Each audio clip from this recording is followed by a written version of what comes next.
ये कहानी है साल 2025 की, जहां हर तरफ एक ऐसी चोरों की गैंग का राज था जिसे शैडो गैंग के नाम से जाना जाता था, जिसकी टीम में हर तरह के प्रोफेशनल मौजूद थे, हैकर्स से लेकर किलर्स तक। उन्हें रोक पाना सिर्फ पुलिस ही नहीं बल्कि एडवांस टेक्नोलॉजी के लिए भी नामुमकिन था। ये एक ऐसी चोरी और ऐसी मास्टरमाइंड प्लानिंग थी जिसने मनी हाइस्ट को भी पीछे छोड़ दिया। कहानी की शुरुआत होती है बिल नाम के एक जीनियस हैकर से। वह पुलिस के सबसे एडवांस सीसीटीवी नेटवर्क में इतनी सफाई से घुसता है कि कंट्रोल रूम में बैठे अधिकारियों को सिर्फ एक मामूली गड़बड़ी महसूस होती है। उन्हें लगता है कि शायद सिस्टम में कोई छोटा सा ग्लिच आया होगा, लेकिन अगले ही पल पूरा स्टेशन अलार्म की आवाज से गूंज उठता है। खबर मिलती है कि शहर के सबसे सुरक्षित बैंकों में से एक में करोड़ों डॉलर की डकैती हो चुकी है। पुलिस तुरंत अपना सबसे ताकतवर AI surveillance system spice activate कर देती है। ये सिस्टम पूरे शहर के कैमरों को कुछ ही सेकंड में स्कैन कर सकता था। जल्द ही एआई चोरों की कार का लोकेशन ट्रेस कर लेता है और कई पुलिस यूनिट्स वहां पहुंच जाती हैं। लेकिन हैरानी की बात यह थी कि मौके पर पहुंचने के बाद सड़क पूरी तरह खाली मिलती है, जबकि कंट्रोल रूम की स्क्रीन पर वही कार अब भी दौड़ती हुई दिखाई। नेटवर्क हैक हो चुका है। अगले दिन जांच में एक और चौंकाने वाला खुलासा होता है। जिस तिजोरी को लूटा गया था वह एक अरबपति बिजनेसमैन की थी। उसने अपने 500 करोड़ डॉलर के क्रिप्टो अकाउंट का आधा पासवर्ड एक नोटबुक में छिपा कर रखा हुआ था। यानी चोरों को सिर्फ पैसा नहीं मिला था बल्कि दुनिया की सबसे बड़ी डिजिटल दौलतों में से एक तक पहुंचने का रास्ता भी मिल गया था। दूसरी तरफ अपराधियों का गैंग अब अपने अगले मिशन की तैयारी कर चुका था। उनका निशाना था मकाऊ टावर की एक विशाल बिल्डिंग, जहां डिजिटल करेंसी संभालने वाली कंपनी का मुख्य ऑफिस मौजूद था। गैंग अंदर घुसते ही पूरे स्टाफ को बंधक बना लेता है। कुछ कर्मचारियों को बेरहमी से पीटा जाता है और फिर कंपनी के मेन सर्वर तक पहुंच बनाई जाती है। गैंग का लीडर जॉन था, लेकिन असली खेल पर्दे के पीछे बैठा बिल खेल रहा था। जैसे ही सिस्टम एक्सेस होता है उन्हें पता चलता है कि इस कंपनी के क्लाइंट्स में देश के सबसे बड़े क्रिप्टो निवेशक शामिल हैं। उनमें से एक के अकाउंट में ही 10 अरब डॉलर से ज्यादा की रकम मौजूद थी। जॉन समझ जाता है कि इतना बड़ा पैसा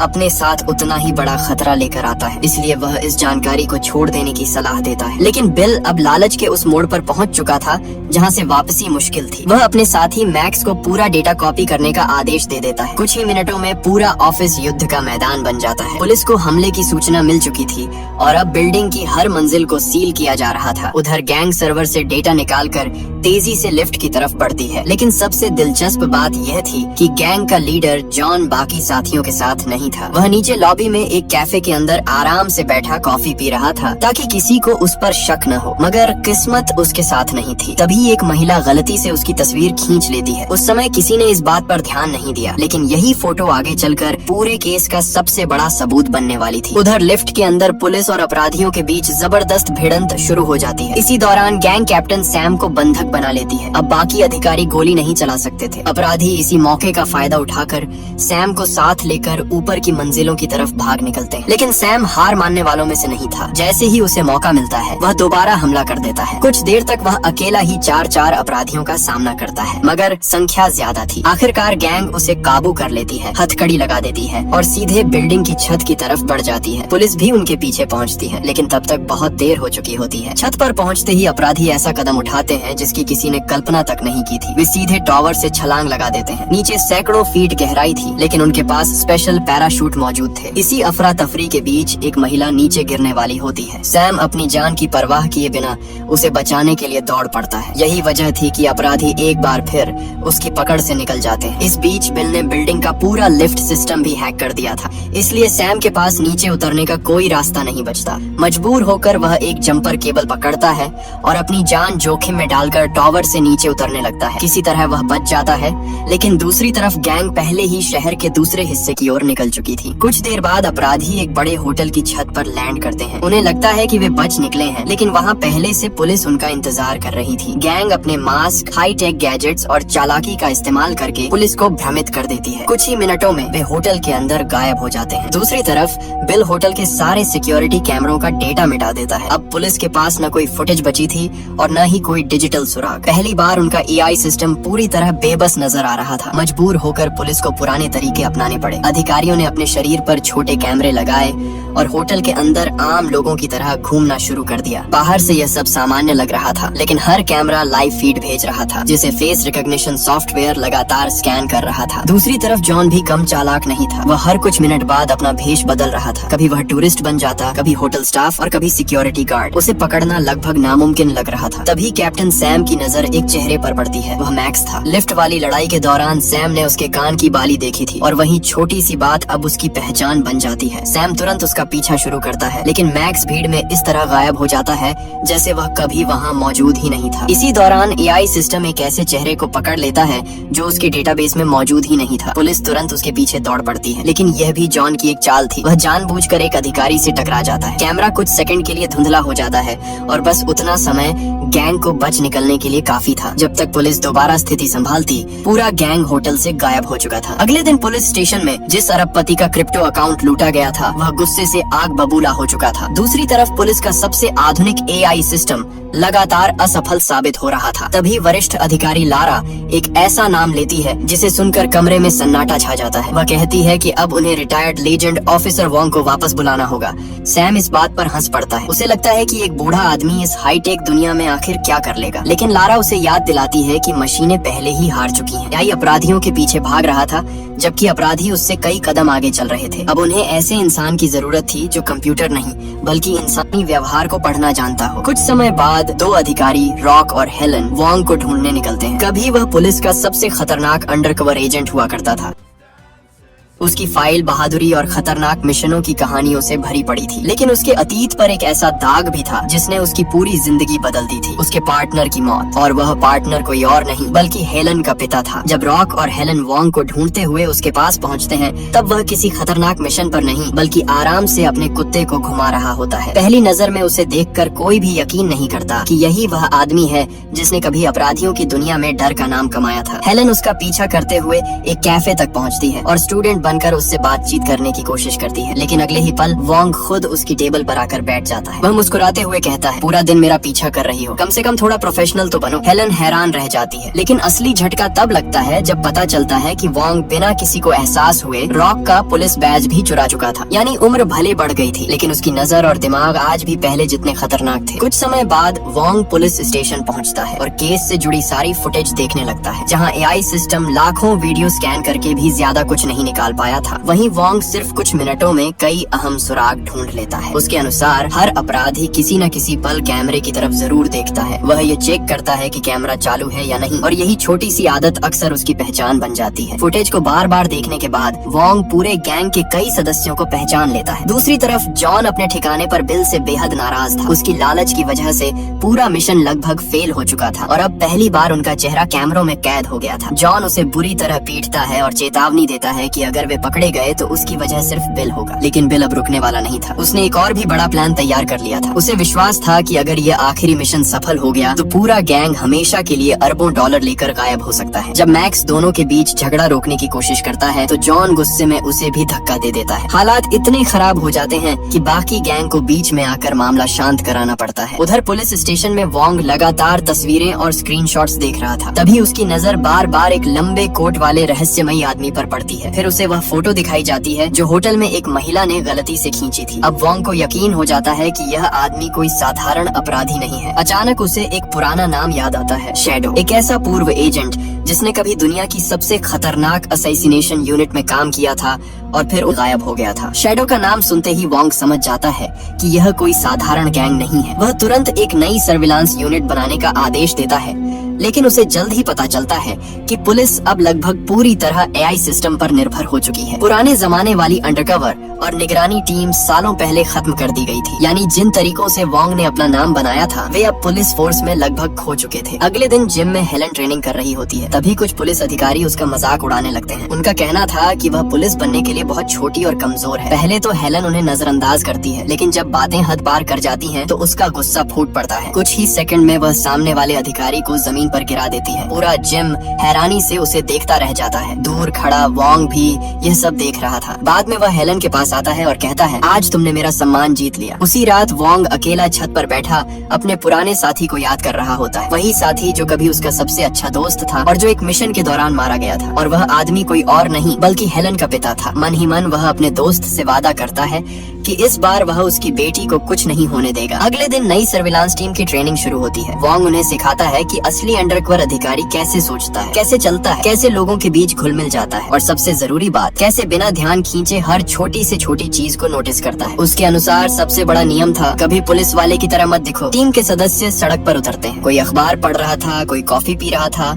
तो कोई बस आम राहगीर बनकर घूम रहा था। लेकिन हेलन के लिए वॉन्ग के अलग प्लान थे। वह उसे बाकी टीम से दूर अपने साथ वैन में रखता है। उसके अनुसार हेलन उसका छुपा हुआ तुरुप का पत्ता थी। इसी बीच 12 दिन बीत जाते हैं। दूसरी तरफ बिल अपने आखिरी और सबसे बड़े मिशन की तैयारी में लगा हुआ था। उसने एक ऐसे डिजिटल वॉल्ट का पता लगा लिया था जिसमें अरबों डॉलर की क्रिप्टो करेंसी सुरक्षित रखी गई थी। अगर यह मिशन सफल हो जाता तो पूरा गैंग हमेशा के लिए गायब हो सकता था। जैसे जैसे दिन बीत रहे थे, वॉन्ग की सर्विलांस टीम अपराधियों के और करीब पहुंचती जा रही थी। लेकिन लगातार कई दिनों तक कुछ खास नहीं हुआ। टीम बस लोगों के बीच घुल मिलकर निगरानी कर रही थी। 15वें दिन हेलन खाना लेने बाहर जाती है। तभी उसकी नजर कुछ नशे में धुत लड़कों पर पड़ती है जो लड़कियों को परेशान कर रहे थे। हेलन तुरंत उनकी तरफ बढ़ने लगती है, लेकिन वॉन्ग उसे रोक देता है। वह कहता है कि वे इस समय अंडरकवर मिशन पर हैं और उन्हें सामान्य पुलिस को कॉल करना चाहिए। लेकिन हेलन उसकी बात अनसुनी कर देती है। अगले ही पल वहाँ जबरदस्त लड़ाई शुरू हो जाती है। हेलन अकेले कई गुंडों का सामना करती है। शुरुआत में वह सब पर भारी पड़ती है, लेकिन विरोधियों की संख्या ज्यादा थी। धीरे धीरे हालात उसके खिलाफ होने लगते हैं। तभी वॉन्ग भी मौके पर पहुंच जाता है। जिन लोगों को अपनी ताकत पर घमंड था, वे अब जमीन पर पड़े दर्द से कराह रहे थे। बाद में वैन के अंदर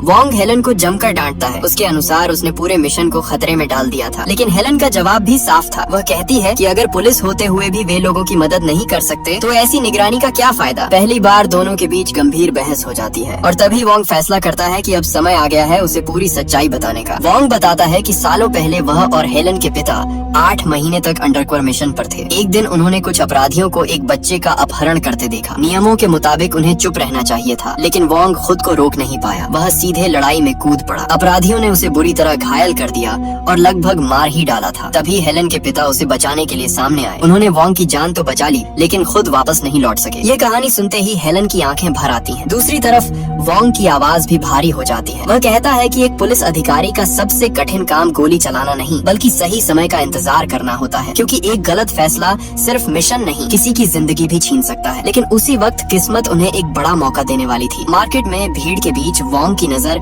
अचानक एक ऐसे चेहरे पर पड़ती है जिसे वह कई दिनों से तलाश रहा था। वह जॉन था। मार्केट के बीचों बीच जॉन को देखते ही वॉन्ग की पूरी टीम एक्टिव हो जाती है। वॉन्ग तुरंत सभी को आदेश देता है कि कोई भी सीधे जॉन की तरफ नहीं देखेगा, कोई कैमरा उसकी तरफ नहीं घुमाएगा। सब कुछ ऐसा लगना चाहिए जैसे वे सामान्य लोग हों, क्योंकि जॉन सिर्फ खतरनाक नहीं था बल्कि बेहद सतर्क भी था। जॉन को जैसे ही एहसास होता है कि 2 लोग उसे देख रहे हैं, वे दोनों तुरंत कपल बनने का नाटक करने लगते हैं।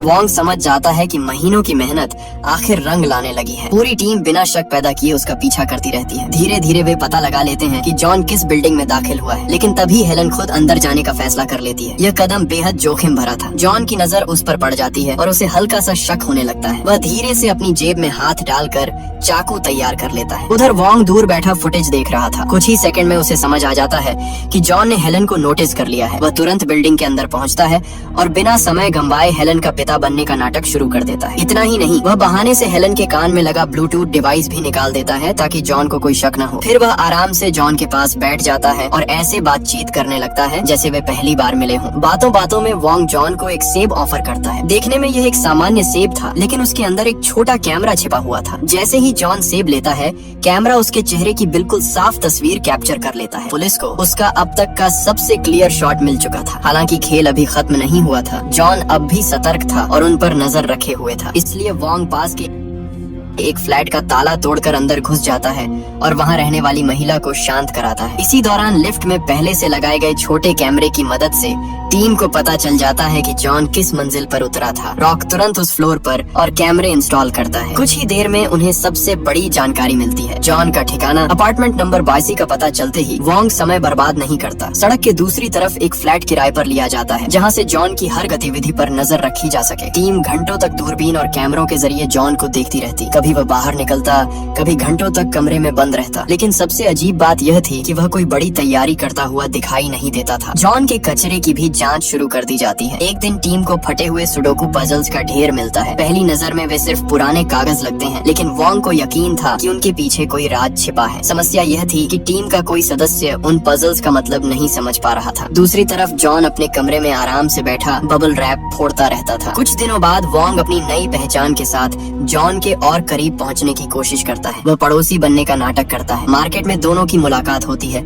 और जॉन खुद उसके पास बातचीत करने आ जाता है। अचानक वह मुस्कुरा कर कहता है, तुम्हारे हाथ काफी सख्त हैं, बंदूक चलाते हो क्या? नहीं, बचपन से एक्सरसाइज करता आया हूँ। जॉन संतुष्ट तो नहीं होता, लेकिन फिलहाल बात वहीं खत्म कर देता है। इसके बाद वोंग उसे डिनर पर आमंत्रित करता है। शाम को वोंग और हेलन पास वाले फ्लैट में तैयारी करते हैं। अंदर आते ही जॉन पूरे कमरे को बेहद ध्यान से देखने लगता है। डिनर के दौरान वह लगातार सवाल पूछता रहता है। वह यह जांचना चाहता था कि वोंग और हेलन की कहानियां आपस में मेल खाती हैं या नहीं, लेकिन उसे नहीं पता था कि वोंग को हेलन के बचपन की हर छोटी बड़ी बात याद थी। इसलिए दोनों बिना किसी हिचकिचाहट के हर सवाल का जवाब देते जाते हैं। रात खत्म होने तक जॉन का शक काफी हद तक कम हो चुका था, लेकिन जैसे ही वह अपने अपार्टमेंट लौटता है, वह बिल को दोनों का पूरा बैकग्राउंड चेक करने का आदेश देता है। दूसरी तरफ पुलिस पहले से तैयार थी। वोंग और हेलन की नकली पहचान, नकली रिकॉर्ड और नकली इतिहास पहले ही सिस्टम में डाल दिए गए थे। सब कुछ योजना के मुताबिक चल रहा था। जॉन धीरे धीरे वोंग और हेलन पर भरोसा करने लगा था। पुलिस को लग रहा था कि अब वे गैंग के सबसे खतरनाक सदस्य तक पहुंच चुके हैं, लेकिन उसी रात अचानक दरवाजे पर दस्तक होती है। जैसे ही वोंग दरवाजा खोलता है, सामने खड़ा आदमी बिना एक सेकंड गंवाए हमला कर देता है। यह टिम था, बिल का जुड़वा भाई। टिम बेहद खतरनाक और प्रशिक्षित फाइटर था। कमरे के अंदर देखते ही देखते जबरदस्त लड़ाई शुरू हो जाती है। वोंग उसकी पहली बंदूक गिराने में सफल हो जाता है, लेकिन तभी पता चलता है कि टिम के पास दूसरी गन भी मौजूद है। गोलियों की आवाज पूरे कमरे में गूंजने लगती है। दूसरी तरफ बिल कहीं दूर बैठा पूरी लड़ाई लाइव देख रहा था। हैरानी की बात यह थी कि उसके चेहरे पर जरा भी चिंता नहीं थी, क्योंकि यह हमला कोई अचानक लिया गया फैसला नहीं था। सब कुछ उसकी पहले से बनाई गई योजना का हिस्सा था। डिनर के दौरान उसने चुपके से हेलन का फोन हैक कर लिया था। अब उसके पास सिर्फ हेलन का डेटा ही नहीं, बल्कि पुलिस स्टेशन के कई कैमरों और निगरानी सिस्टम का एक्सेस भी था। उधर सड़क के दूसरी तरफ बैठी सर्विलांस टीम को कुछ भी असामान्य दिखाई नहीं दे रहा था। उनके कैमरों में सब कुछ सामान्य चल रहा था। बिल एक बार फिर साबित कर चुका था कि टेक्नोलॉजी उसके हाथों में सबसे खतरनाक हथियार थी, मगर उसकी योजना में एक छोटी सी गलती रह गई। सर्विलांस टीम को शक तब हुआ जब हेलन अचानक उनके सामने दिखाई दे गई, जबकि स्क्रीन पर वह अभी भी कमरे के अंदर मौजूद थी। यह विरोधाभास देखते ही सभी अधिकारी समझ गए कि उनके कैमरे हैक हो चुके हैं। पूरी टीम तुरंत जांच के लिए निकल पड़ती है। उसी समय बिल अपने भाई टिम को सूचना देता है कि पुलिस उसके पास पहुंचने वाली है। ये सुनते ही टिम हमला और तेज कर देता है। वह लगातार गोलियां चलाता है ताकि वोंग को छिपने पर मजबूर किया जा सके। फिर वह अपनी खास केबल्स का इस्तेमाल करके बालकनी से छलांग लगाता है और खिड़की के रास्ते भाग निकलता है। जब तक पुलिस वहां पहुंचती, वह गायब हो चुका था। अगले दिन सर्विलांस टीम दोबारा अपनी ड्यूटी पर लौट आती है। दूसरी तरफ पुलिस जॉन के अपार्टमेंट की गहन तलाशी शुरू करती है। वहाँ उन्हें बबल रैप से भरी एक पूरी अलमारी मिलती है, लेकिन वोंग तुरंत समझ जाता है कि इसका संबंध उन रहस्यमयी सुडोकू पजल्स से है जो उन्हें कचरे में मिले थे। लेकिन इससे पहले कि वह इस रहस्य को पूरी तरह समझ पाता, अचानक हालात बेकाबू हो जाते हैं। एक भारी ट्रक तेज रफ्तार से आकर पुलिस वैन को जोरदार टक्कर मार देता है। वैन घूमती हुई सीधे पुलिस बिल्डिंग से जा टकराती है। कुछ ही सेकंड में अंदर बैठे लगभग सभी अधिकारी घायल या बेहोश हो जाते हैं। अगले ही पल ट्रक के अंदर से हथियारों से लैस अपराधियों का एक बड़ा समूह बाहर निकलता है। वे सीधे पुलिस स्टेशन पर हमला बोल देते हैं। कई अधिकारी मौके पर ही मारे जाते हैं, जबकि विस्फोटकों की मदद से पुलिस की कई गाड़ियों को उड़ा दिया जाता है। यह हमला इतना बड़ा था कि पहली नजर में लग रहा था जैसे अपराधियों ने पूरी पुलिस फोर्स के खिलाफ युद्ध छेड़ दिया हो। लेकिन लारा जल्दी समझ जाती है कि यह हमला असली लक्ष्य नहीं है। उसका मानना था कि यह सिर्फ ध्यान भटकाने की चाल है। इसलिए वह सर्विलांस टीम को सख्त आदेश देती है कि चाहे कुछ भी हो जाए, वे अपनी पोस्ट नहीं छोड़ेंगे और जॉन पर नजर बनाए रखेंगे। उधर कुछ देर बाद हेलन को होश आता है। वह घायल वोंग को कार से बाहर खींचती है और जमीन पर पड़ी एक गन उठाकर सीधे मुकाबले में कूद पड़ती। कुछ ही मिनटों में वह कई हमलावरों को ढेर कर देती है। जल्द ही वोंग भी होश में आ जाता है और दोनों मिलकर जवाबी हमला शुरू कर देते हैं। दूसरी तरफ लड़ाई के बीच वोंग के दिमाग में अचानक एक महत्वपूर्ण कड़ी जुड़ती है। उसे एहसास होता है कि उन सुडोकू पजल्स के ऊपर ब्रेल भाषा में एक गुप्त कोड छिपा हुआ था, जिसे जॉन बबल रैप की मदद से पढ़ता था। यह खोज पूरे केस की दिशा बदल सकती थी। वोंग तुरंत हेलन को इंटेलिजेंस टीम से संपर्क करने के लिए कहता है ताकि उस कोड का मतलब निकाला जा सके। लेकिन उसी समय पुलिस स्टेशन के अंदर लड़ाई और भी भयानक हो जाती है। अपराधियों का दूसरा दल बिल्डिंग के भीतर गहराई तक पहुंच चुका था। उधर सर्विलांस टीम के 2 सदस्य आखिरकार जॉन को एक पुराने अनाथ आश्रम में ढूंढ निकालते हैं। लेकिन इससे पहले कि वे पूरी जानकारी पुलिस तक पहुंचा पाते, पूरे पुलिस स्टेशन की बिजली चली जाती है और कम्युनिकेशन सिस्टम ठप हो जाता है। उसी दौरान कुछ गुंडे अनाथ आश्रम में जॉन पर हमला कर देते हैं। लड़ाई के बीच जॉन को समझ आ जाता है कि बिल ने उसके साथ धोखा किया है और उसे रास्ते से हटाना चाहता है। लेकिन उम्र बढ़ने के बावजूद जॉन अभी भी बेहद खतरनाक था। हाथ में चाकू लेकर वह अकेले कई हमलावरों का सामना करता है और बुरी तरह घायल होने के बावजूद उन्हें खत्म कर देता है। दूसरी तरफ पुलिस स्टेशन में भीषण लड़ाई जारी थी। अपराधियों का मुख्य निशाना वोंग था, क्योंकि उसके सिर पर भारी इनाम रखा गया था। लेकिन वोंग भी एक एक करके कई हमलावरों को ढेर कर देता है। इधर हेलन बिल्डिंग के अंदर छिपकर ब्रेल कोड की जानकारी पहुंचाने की कोशिश कर रही थी। तभी एक महिला अपराधी उस पर हमला कर देती है। दोनों के बीच जबरदस्त हाथापाई होती है। लंबी लड़ाई के बाद हेलन उसे खिड़की से नीचे फेंक देती है और मुकाबला जीत जाती है। कुछ ही देर बाद पुलिस बैकअप पहुंच जाता है और पुलिस स्टेशन की खूनी लड़ाई खत्म हो जाती है। उधर अनाथ आश्रम में जॉन सभी हमलावरों को खत्म कर चुका था। तभी वहाँ टिम पहुँचता है और खुलासा करता है कि यह पूरा खेल उसी का था। वह समझ चुका था कि जॉन अब उनके लिए खतरा बन चुका है, इसलिए वह उसे खत्म करने आया था। अगले ही पल दोनों के बीच जानलेवा मुकाबला शुरू हो जाता है।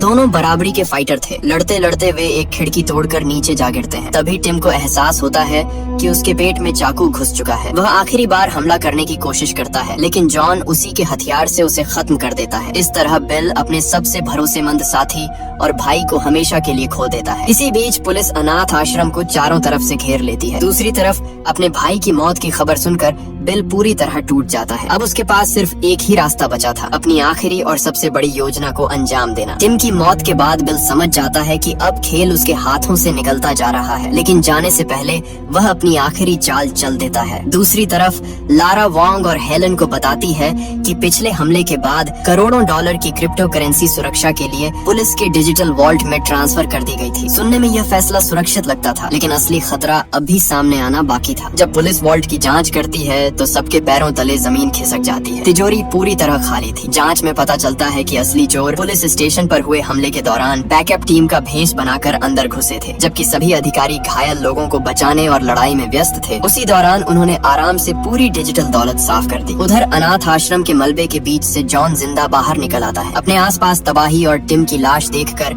वह कुछ पल के लिए खामोश हो जाता है, लेकिन तभी पुलिस उसे चारों तरफ से घेर लेती है। हैरानी की बात यह थी कि इस बार जॉन भागने की कोशिश नहीं करता। वह बिना विरोध किए खुद को पुलिस के हवाले कर देता है और कहता है कि अब वह सब कुछ कबूल करने को तैयार है। दूसरी तरफ पुलिस स्टेशन में एआई सिस्टम दोबारा चालू किया जाता है। कुछ ही देर में चोरी हुई क्रिप्टो लेकर भाग रही वैन की लोकेशन ट्रेस हो जाती है। पूरी पुलिस फोर्स तुरंत उसके पीछे निकल पड़ती है। पीछा करते करते वे एक बड़े होटल तक पहुंचते हैं, जहां अपराधी अलग अलग दिशाओं में भागने लगते हैं ताकि पुलिस भ्रमित हो जाए। इसी अफरा तफरी में वोंग होटल के लॉन्ड्री रूम तक पहुंच जाता है और वहां उसकी मुलाकात बिल से होती है। महीनों से चल रही इस लड़ाई में पहली बार दोनों आमने सामने खड़े थे। अगले ही पल उनके बीच जबरदस्त हाथापाई शुरू हो जाती है, लेकिन बिल अकेला नहीं था। उसके दो साथी भी बीच में कूद पड़ते हैं और अब वोंग को 3 लोगों का सामना करना पड़ रहा था। बाहर हजारों लोगों से भरा एक बड़ा इवेंट चल रहा था। हेलन को शक होता है कि बिल इस भीड़ का फायदा उठाकर कहीं भी छिप सकता है, और सच यही था। उधर पुलिस की वैन में बैठा जॉन अपना फोन वापस हासिल कर लेता है। पुलिस जानती थी कि अगर किसी को बिल तक पहुंचना है तो वह सिर्फ जॉन हो सकता है, इसलिए वे उसे बिल को कॉल करने के लिए कहते हैं। लेकिन एक समस्या थी, गैंग के डिवाइस ट्रेस नहीं किए जा सकते थे, इसलिए अब तकनीक नहीं बल्कि इंसानी नजर ही अपराधी को पकड़ सकती थी। हेलन को हजारों लोगों की भीड़ में उस व्यक्ति को पहचानना था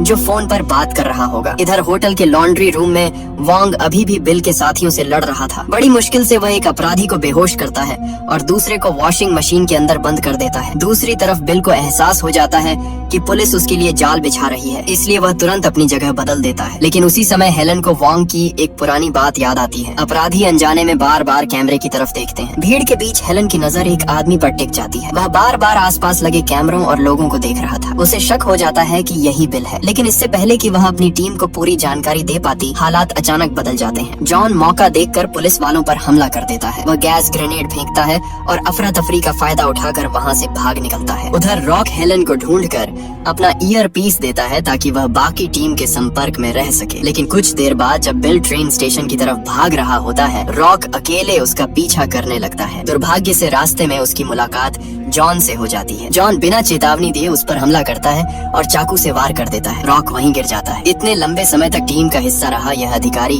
अब अपनी आखिरी सांसें ले रहा था। जॉन सीधे बिल के पास पहुंचता है। अब दोनों के बीच कोई भरोसा नहीं बचा था। जॉन को पता चल चुका था कि उसके अपने लोगों ने ही उसके खिलाफ साजिश रची थी। गुस्से में वह बिल पर लगातार वार करता है। मरने से पहले बिल आखिरकार चोरी की गई अरबों डॉलर की क्रिप्टो करेंसी का पासवर्ड जॉन को बता देता है और फिर वहीं दम तोड़ देता है। गैंग का सबसे खतरनाक हैकर अपने ही लालच का शिकार बन चुका था। जब हेलन रॉक तक पहुंचती है तब तक बहुत देर हो चुकी होती है। दूसरी तरफ पुलिस बिल के बाकी साथियों को गिरफ्तार कर लेती है, लेकिन सबसे बड़ा खतरा अभी भी आजाद था। जॉन के पास अब पासवर्ड भी था और चोरी की गई पूरी डिजिटल दौलत तक पहुंचने का रास्ता भी। दूसरी तरफ पुलिस के पास उसे ढूंढने का कोई पक्का सुराग नहीं था। जॉन एक बार फिर साए की तरह गायब हो चुका था। कुछ समय बाद वोंग और हेलन एक महत्वपूर्ण बात समझते हैं। जॉन भले ही पासवर्ड जानता हो, लेकिन इतनी बड़ी डिजिटल संपत्ति को कैश में बदलना उसके लिए आसान नहीं था। इसका मतलब साफ था, उसे किसी न किसी बड़े खिलाड़ी से संपर्क करना ही पड़ेगा। पुलिस उसी मौके का इंतजार करने लगती है। आखिरकार खबर मिलती है कि जॉन एक प्रभावशाली बिजनेसमैन से मिलने वाला है,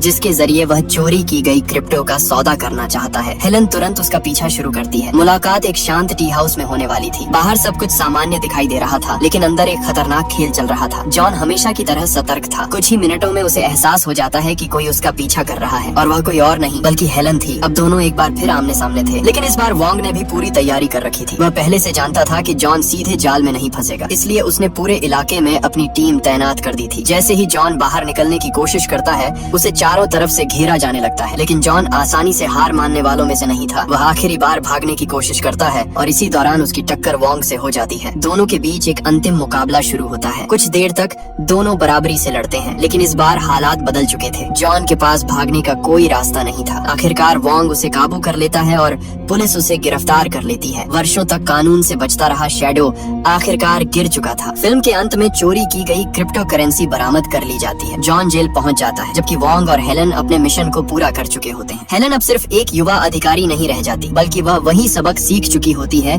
जो उसके पिता और वोंग ने सालों पहले सीखा था, कि अपराधियों को हराने के लिए सिर्फ ताकत या टेक्नोलॉजी नहीं, बल्कि धैर्य, समझदारी और सही समय पर सही फैसला लेना सबसे बड़ा हथियार होता है। और इसी संदेश के साथ यह कहानी अपने अंत तक पहुंचती है।